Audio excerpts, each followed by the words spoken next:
Nasukat mo na ba ang iyong tapang? Kung oo, ay ano ang iyong pinaka nakakatakot na nagawa? Handa ka bang sumugal sa isang lugar na napakaraming nilalang na hindi nakikita? Puti.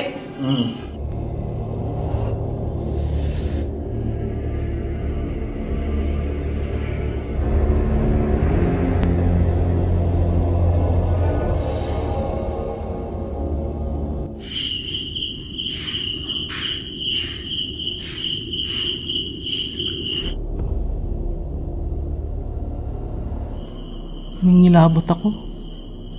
So ito na mga master, binalikan na ito ng gabi. Ayon dun sa mga request, masasabi mong ultimate adventure dito sa ospital na ito na isa sa kinatatakutan dito po sa Negros Occidental. Pray muna kami bago kami mag-start ng aming adventure ngayon. Magpa-paranormal investigation tayo. Tignan nyo naman daan guys, so kala mo palubog pa lang yung araw.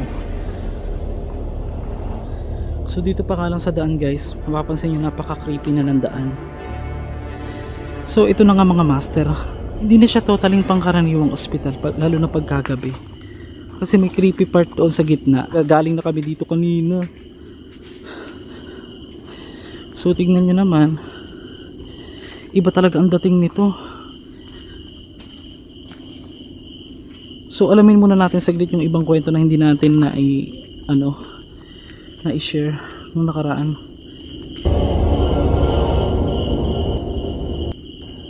Ito na guys, sa pangalawang pagkakataon ikutin natin to. Yung ibang na-experience doon ng vlogger dito, walang ulo na, walang ulong babae. Tapos saan banda yung nakita? Meron daw ditong napuntahan yung mga vlogger nga na meron daw nagkakantahan, misa. Tapos meron tayong mga kasama dito paranormal expert yung may third eye. Halika rito. Nakakita ka na ba sa buong buhay mo ng multo? Wala pa. Wala pa. Pero nakakaramdam ka. Meron sir. Tulad ng mga sir, bato, gano'n. Nang babato. Yung walang ulo na may multo. Sir. Bakit daw pinutol yun? Anong sabi? Ninakaw siya sir. Kasi may ginto, gano'n. Kumbaga parang pinag-interesan ka na may ginto. So tara ikutin na natin guys. And don't forget to like, share, subscribe kung bago ka lang dito, kung gusto mo yung mga ganitong video. Pinapakiramdaman ko kasi umpisa pa lang yan. Parang may nag-ano eh. Ay ang creepy pala talaga bakla kagabi. Plano pa lang namin ikutin ang bawat silid dito sa ibaba at aakit na nga kami diretso ay nakarecord na agad ako ng parang bumubulong na napakalakas na dinig sa ating camera. Pakinggang mabuti. Yan.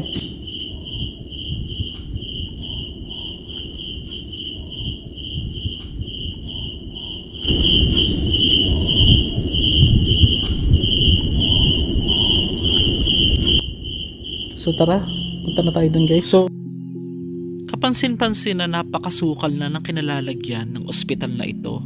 Sa ating pinalipad ng drone sa part 1 ay makikita ninyo na talagang napakagubat at itinayo pa nga ito ng panahon pa daw ng mga Amerikano. Magmula sa orihinal na may-ari nito ay binili ito ng mismong kumpanya ng mga asukal na tinatawag nilang Victoria Milling Company. Sinasabing ito daw ay lalugi kaya raw ito ay isinara. At magpahanggang ngayon ay halos 40 taon na itong nananatiling abandonado. Karamihan nga daw ng taga Negros ay hindi alam ang mismong ospital na ito. At bago ko lang din na-discover na may mga retreat house dito o sinasabing bahay ng mga madre. Okay, so ito na mga master yung sinasabing ng emergency room dito. Dito yung part na kung saan marami ding nawalan ng buhay, hindi na kinaya.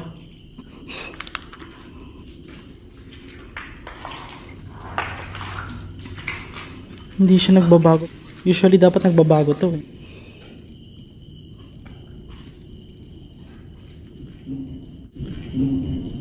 So mapapansin nyo guys na ang lalaki ng mga bintana, may mga nagsulat na dyan. Bawal diri mag-iyo itot kay hospital na hindi ito ilitota.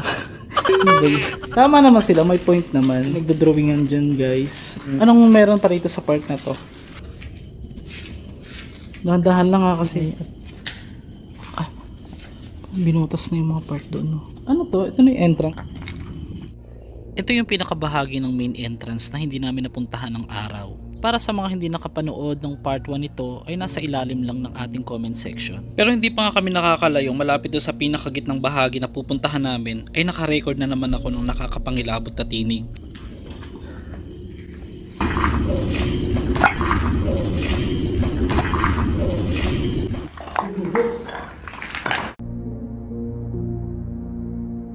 Nakita kang dumaan. Yung isang kasama nga namin ay nakakita nga raw siya ng parang dumaan sa kanyang harap na anino. Kaya parang ayaw niya nang sumama sa amin hanggang tapusin ng vlog na ito. So ito na mga master, medyo pinapapilian na pakitaan yung isang kasama ko dito is anong itsura nung nakita mo? Isang mata lang? Palingon niya natin lahat na doon na gano'n, nawala. Babae? Hindi, parang hindi naman Mata lang talaga? Walang ulo, walang... mata lang? Baka namang mata lang na hayop or something. May mga yapak. Pare-parehas lang eh. Ayun, narinig mo? Dito, sa baba. Sa baba eh. Pag nasa baba kami, dito sa taas ang kalampag. Pag nasa taas na naman kami, sa baba naman.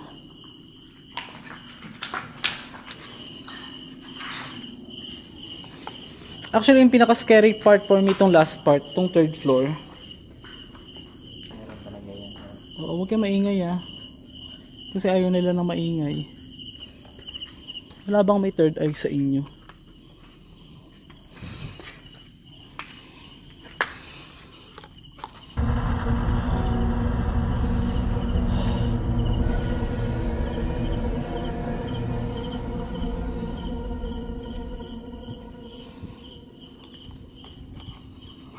Wala talaga eh.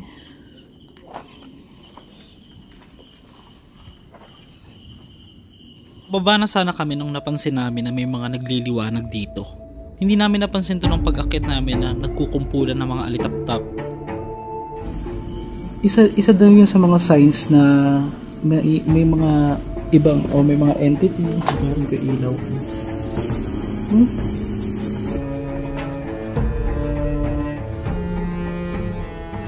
Ito na guys, yung pinaka part ng lagayan doon ng mga gamot. Nandito yun. Yung mga kalat. Ito siya yung lagayan ng gamot. Yun yung mga talagang sinaunang mga medicines pa. Mahina lang yung pagkakadinig ko ng time na yan, pero nung nai-record pala ay malakas pala. Ang nakakapagtaka. Kaya lalo kaming na-curious na ikutin ang pinakaibaba na ito. So mga master, meron pala ditong sinasabi.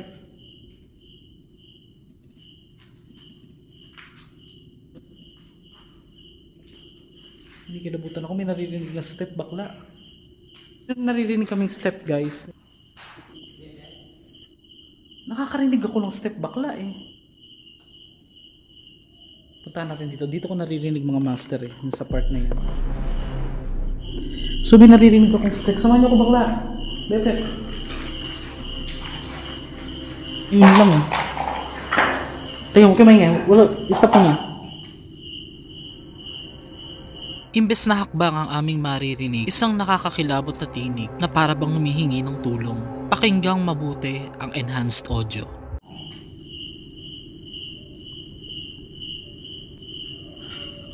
Ayun. Ayun. Ayun. Ay, shit. Bakula. Meron na. Teka, gagamitin ko yung ghost Hi, this is RJ. Kayo po ba yung nagpapaano ng steps?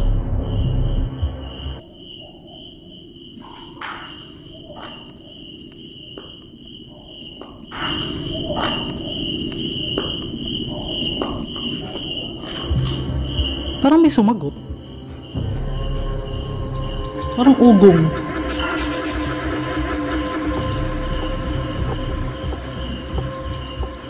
Dito ko naririnig banda. Tara.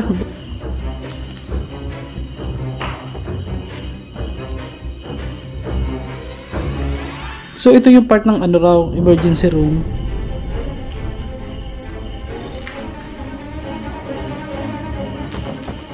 Sarap, punta na tayo dun sa may pinakagitnang bahagi, guys. Dito. Pansin-pansin na napakaraming puti na nagliliparan ng tinatawag dyan ay spirit ball or orbs.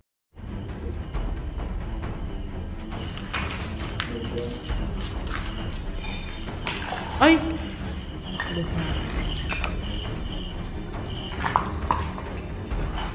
Ano? Ano yan? Wala na. Sa tagal na ng aking mga adventure sa mga abandonadong lugar ay ito ang pinaka nakakapangilabot ko sa ngayon na nakita at na-videohan. Titigang mabuti ang dalawang ilaw o parang mata na siyang mismong nakita pala ng aming kasama kanina. Hindi, napansin ko din eh. Puti. Mm. Puti na nakaano. Steady lang. Dua. Dalawa? Mm. Sure ka? Nakita mo? Oo. Put! Sila to. Gago. Alis zero. Diyan mo nakita? Mm. Gagi, nambabato na sila. Mm. Nambabato na. Bakla. Sila.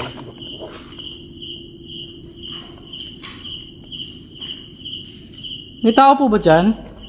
Kapansin-pansin nga na biglang nawala yung parang dalawang umiilaw na yun na parang mata. Hindi naman pwedeng may mga reflection dyan at nagkataon na hugis mata ito. Dahil ang gamit namin dito ay ring light at hindi naman flashlight. Kahit na may nambato ay hindi pa rin ako nagpatinag. Wala kaming kaalam-alam na umpisa pa lang ito ng mas nakakapanindig balahibo pang eksena na ngayon ko lang naranasan.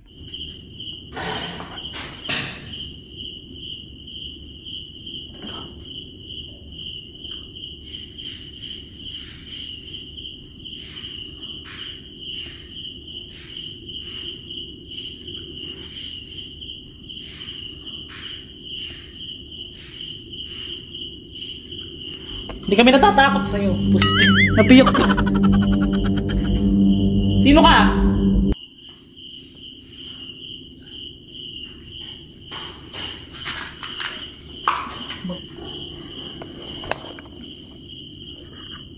Dinig mo? Bakit gan hindi nagtutugma dito? Totoo nga yung mga kwento ng ano, mga nagpunta rito. Nang babato nga talaga yung mga ano. May kasama pa ba tayong iba dyan? O sabihin na may nagtatago. Oh. Gagi, ang lakas ng bakla. Yun.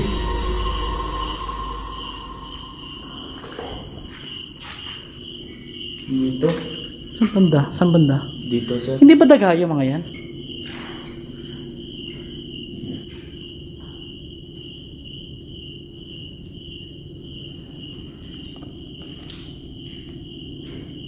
Ayan, ayan, may naghahakbang. Ayan, naririnig guys, naka-record. Teka lang. Sino po kayo? Ba?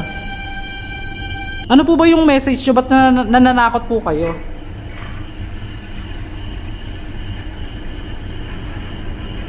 Ang lakas talaga, oh. Ay, puta! Tara, ayoko na, bebe. Tara na. Ano tayo? Nyeta. Taga, no? Nilabot ako bakla. So ito mga master, pababa na kami dun sa sinasabing pinakagitnang part. Ingat lang tayo. Dito na natin simulan yung parano. Ay, ito nga. Ito na. Creepy. Ika rito. May nakikita ako. Nakita mo na? Yung parang puti. Oo, na naka-steady lang. Oo. Oh. Yun ang sinasabi ko sa iyo. Blurred lang, 'di ba? Hindi yan haligi bakla. Nakikita mo? Hindi rin siya shadow. Hindi rin siya shadow. Naka-steady lang, 'di ba? Halika dito. Sino yung ano? Anong hingilabot ako? Steady lang siya. Lapitan natin.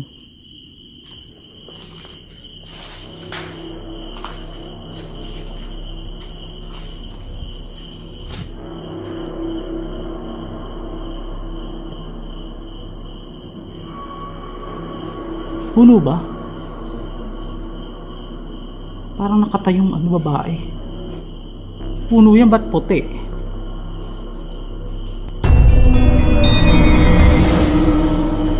Pwede nyo po bang pagalawin tong aking hawak kung meron tong lisensya dito?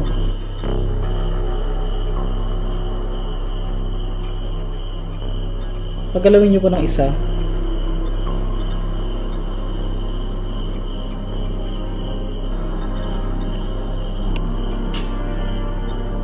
So wala. So ito yung isa sa pinakasentro nga na sinasabing tinanggalan ng ulo ng kung sino mang magnanakaw ang kumuha niyan, at ang sinasabi nga nila namatay daw yung magnanakaw na yun dahil binaril daw siya dito, pero hindi siya dito namatay, naisugod pa raw sa ospital. So yan, yung dating guard daw ang nakatira doon. Meron dito sa part na to. Hi, this is Master G, RJ. Meron po ba dito? Pwede nyo pong pagalawin tong aking hawak na EMF.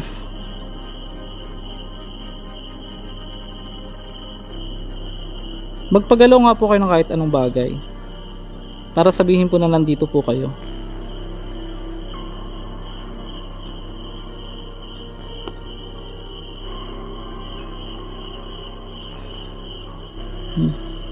Wala siya. Di pa tayo location. May mga bagay talaga na mahirap paniwalaan at hindi maipaliwanag, naniniwala man tayo o hindi. Dahil sa aking mga na-experience ay hindi ko makakalimutan ang pangyayaring ito na siyang tatatak sa akin pagdating sa mga abandonadong lugar. Kahit hindi pa man tayo umiiral sa mundo, patuloy ang pag-iral ng mga nilalang na hindi nakikita. Isa lang din ang masasabi ko, sadyang totoo ang kanilang mundo.